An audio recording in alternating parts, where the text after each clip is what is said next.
بسم الله الرحمن الرحيم. ہرقل شاروم نے ان کے پاس قریش کے قافلے میں ایک آدمی بلانے کو بھیجا، اور اس وقت یہ لوگ تجارت کے لیے مکشام گئے ہوئے تھے، اور یہ وہ زمانہ تھا جب رسول اللہ نے قریش اور ابو سفیان سے ایک وقتی عہد کیا ہوا تھا۔ جب ابو سفیان اور دوسرے لوگ ہرقل کے پاس الفالاق پہنچے جہاں ہرقل نے دربار طلب کیا تھا، اس کے گرد روم کے بڑے بڑے لوگ، علماء، وزراء، امراء بیٹھے ہوئے تھے۔ ہرقل نے ان کو اور اپنے ترجمان کو بلوایا، پھر ان سے پوچھا کہ تم میں سے کون شخص مدعی رسالت کا زیادہ قریبی عزیز ہے؟ ابو سفیان کہتے ہیں کہ میں بول اٹھا کہ میں اس کا سب سے زیادہ قریبی رشتہ دار ہوں۔ یہ سن کر ہرقل نے حکم دیا کہ اس کو، ابو سفیان کو، میرے قریب لا کر بٹھاؤ اور اس کے ساتھیوں کو اس کی پیٹھ کے پیچھے بٹھا دو۔ پھر اپنے ترجمان سے کہا کہ ان لوگوں سے کہہ دو کہ میں ابو سفیان سے اس شخص کے یعنی محمد کے حالات پوچھتا ہوں۔ اگر یہ مجھ سے کسی بات میں جھوٹ بول دے تو تم اس کا جھوٹ ظاہر کر دینا۔ ابو سفیان کا قول ہے کہ خدا کی قسم، اگر مجھے یہ غیرت نہ آتی کہ یہ لوگ مجھ کو جھٹلائیں گے تو میں اب کی نسبت ضرور غلط گوئی سے کام لیتا۔ خیر، پہلی بات جو ہرقل نے مجھ سے پوچھی وہ یہ کہ اس شخص کا خاندان تم لوگوں میں کیسا ہے؟ میں نے کہا وہ تو بڑے اونچے عالی نسب والے ہیں۔ کہنے لگا اس سے پہلے بھی کسی نے تم لوگوں میں ایسی بات کہی تھی؟ میں نے کہا نہیں۔ کہنے لگا اچھا اس کے بڑوں میں کوئی بادشاہ ہوا ہے؟ میں نے کہا نہیں۔ پھر اس نے کہا بڑے لوگوں نے اس کی پیروی اختیار کی ہے یا کمزوروں نے؟ میں نے کہا نہیں، کمزوروں نے۔ پھر کہنے لگا اس کے تابدار روز بڑھتے جاتے ہیں یا کوئی ساتھی پھر بھی جاتا ہے؟ میں نے کہا نہیں۔ کہنے لگا کیا اپنے اس دعوائی نبوت سے پہلے کبھی کسی بھی موقع پر اس نے جھوٹ بولا ہے؟ میں نے کہا نہیں۔ اور اب ہماری اس سے صلح کی ایک مقررہ مدت ٹھہری ہوئی ہے، معلوم نہیں وہ اس میں کیا کرنے والا ہے۔ ابو سفیان کہتے ہیں میں اس بات کے سوا اور کوئی جھوٹ اس گفتگو میں شامل نہ کر سکا۔ ہرقل نے کہا کیا تمہاری اس سے کبھی لڑائی بھی ہوتی ہے؟ ہم نے کہا ہاں۔ بولا پھر تمہاری اور اس کی جنگ کا کیا حال ہوتا ہے؟ میں نے کہا لڑائی ڈول کی طرح ہے، کبھی وہ ہم سے میدان جنگ جیت لیتے ہیں اور کبھی ہم ان سے جیت لیتے ہیں۔ ہرقل نے پوچھا وہ تمہیں کس بات کا حکم دیتا ہے؟ میں نے کہا وہ کہتا ہے کہ صرف ایک اللہ ہی کی عبادت کرو، اس کا کسی کو شریک نہ بناؤ، اور اپنے باپ دادا کی شرک کی باتیں چھوڑ دو، اور ہمیں نماز پڑھنے، سچ بولنے، پرہیزگاری اور صلہ رحمی کا حکم دیتا ہے۔ یہ سب سن کر پھر ہرقل نے اپنے ترجمان سے کہا کہ ابو سفیان سے کہہ دے کہ میں نے تم سے اس کا نسب پوچھا تو تم نے کہا کہ وہ ہم میں عالی نسب ہے، اور پیغمبر اپنی قوم میں عالی نسب ہی بھیجے جایا کرتے ہیں۔ میں نے تم سے پوچھا کہ دعویٰ نبوت کی یہ بات تمہارے اندر اس سے پہلے کسی اور نے بھی کہی تھی تو تم نے جواب دیا کہ نہیں۔ تب میں نے اپنے دل میں کہا کہ اگر یہ بات اس سے پہلے کسی نے کہی ہوتی تو میں سمجھتا کہ اس شخص نے بھی اسی بات کی تقلید کی ہے جو پہلے کہی جا چکی ہے۔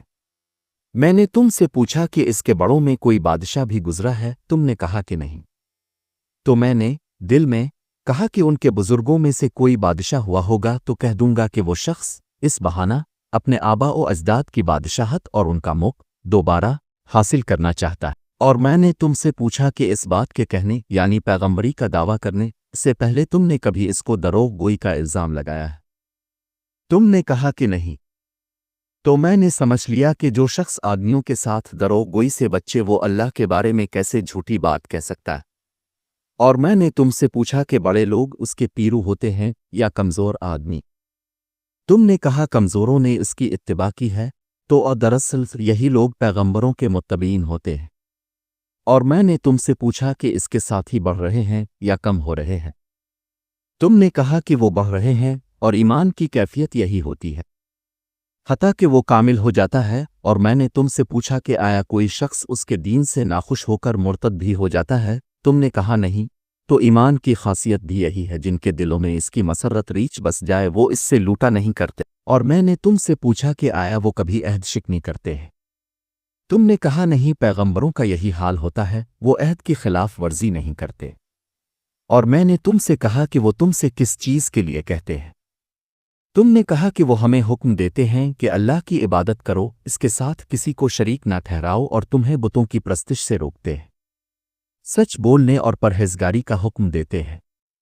लिहाजा अगर ये बातें जो तुम कह रहे हो सच हैं, तो अनकरीब वो इस जगह का मालिक हो जाएगा कि जहां मेरे ये दोनों पांव हैं।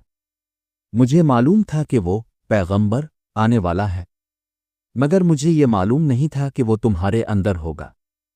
अगर मैं जानता कि इस तक पहुंच सकूंगा तो इससे मिलने के लिए हर तकलीफ गवारा करता। अगर मैं इसके पास होता तो उसके पांव धोता। हिरकिल ने रसूल अल्लाह का वो ख़त मंगाया जो अपने धा कल्बी रज़ी अल्लाह अन्हु के ज़रिया हाकिम बसर के पास भेजा था, और उसने वो हिरकिल के पास भेज दिया था। फिर इसको पढ़ा तो इसमें लिखा था, अल्लाह के नाम के साथ जो निहायत मेहरबान और रहम वाला है। अल्लाह के बंदे और उसके पैगंबर मोहम्मद की तरफ से ये ख़त है शारोम के लिए।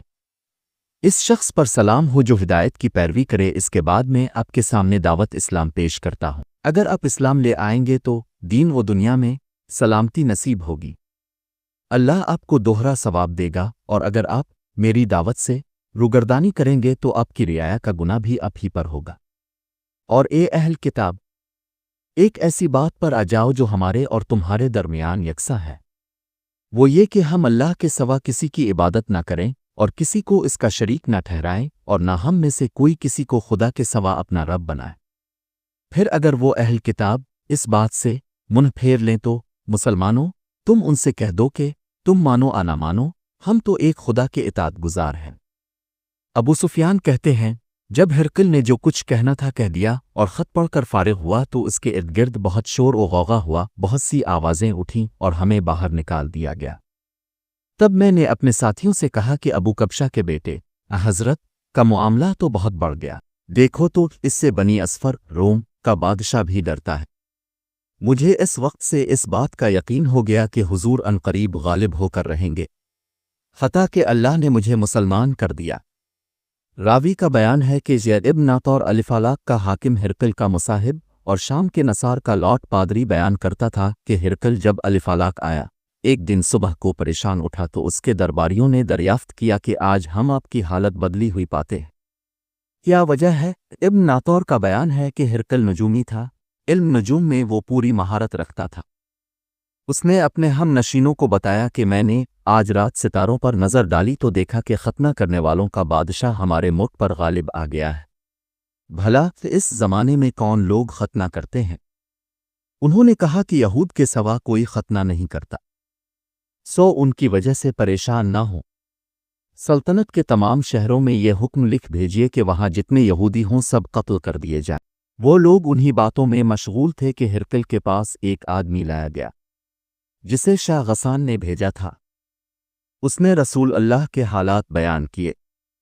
जब हिरकिल ने सारे हालात सुन लिए तो कहा कि जाकर देखो वो खतना किए हुए है या नहीं। उन्होंने इसे देखा तो बतलाया कि वो खतना किया हुआ है। हिरकिल ने जब इस शख्स से अरब के बारे में पूछा तो उसने बतलाया कि वो खतना करते हैं। तब हिरकिल ने कहा कि यही मोहम्मद इस उम्मत के बादशाह हैं जो पैदा हो चुके हैं। फिर इसने अपने एक दोस्त को रोमिया ख़त लिखा और वो भी इल्म नजूम में हिरकिल की तरह माहिर था। फिर वहां से हिरकिल हमस चला गया।